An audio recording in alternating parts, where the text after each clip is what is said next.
pirates, pirates, everywhere. Make no mistake. September 20, 2020 by Anna von Reitz.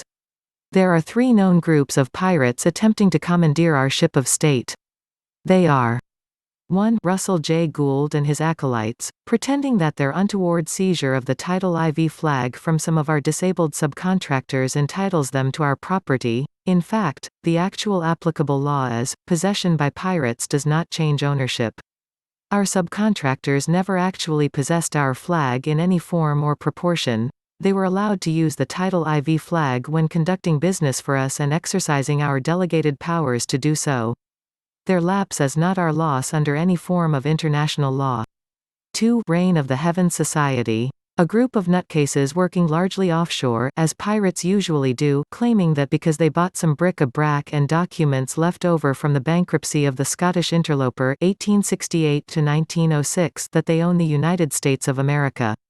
As the Scottish interloper was a commercial corporation infringing upon our good name, trademarks, and copyrights without authority to do so, it was acting as a pirate and a fraudster, and all that results from piracy and fraud is more fraud. The international law remains, possession by pirates does not change ownership. Whether in 1868 or today.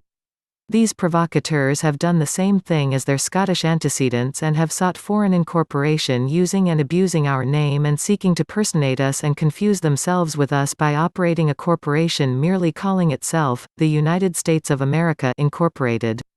We have never authorized the existence of any such foreign corporation named after our Federation of States, and they have no authority, right, or reason, apart from attempted impersonation and piracy, to infringe upon the lawful unincorporated Federation of States in this manner. Recently, they issued a bunch of claptrap claiming that I had been sentenced to 37 years in prison and was to be apprehended and sent to the nearest facility. Since they are just a bunch of pirates trying to operate foreign storefronts as states of states, they are the criminals under our public law, international law of the sea, and commercial law merchant. All three.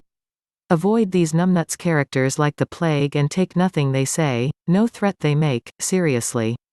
And never let them gain any ground to pull another round of the Scottish interloper fraud on us. 3. A group of Moors and disaffected Negroes styling themselves as the United States of North America. Is Canada involved? Mexico? Just another namesake of the United Nations, regional government, scheme. Claiming that they are the last surviving parties to a suzerain treaty predating the founding of this country by several thousand years. The problem they face is that everyone here is also party to the same treaty and enabled to enforce the will of God against them, as we are self-evidently here by the will of God and nature and are in control of the actual government of this country, also by the will of God and nature, and in no case does this claim of theirs invalidate one iota of what we are owed by the Queen, the Pope, the Holy See, the Lord Mayor, the Moroccan government, and the King of Spain. So, pirates, pirates, everywhere, and not a valid claim among them, just as you would expect from people and enterprises intent upon making false claims in international and commercial jurisdictions for their own self-interested benefit. We, the American states and people, and our Federation of States remain the lawful government of this country in international jurisdiction. We control this land and soil by the grace of God, and there is no other standing between us and the divine presence. And we insist that our treaties and power-sharing agreements be honored in full and that our assets be returned to us, including our good names, our trademarks, our copyrights, all our material and substantial interests, without further nonsense, obstruction, or obfuscation. Nature's God deemed that we should be here, and by His grace, here we are. If you enjoy having Anna's latest articles made into videos, please consider making a purchase from Ed's website sacredintuitiveelements.com. Thank you.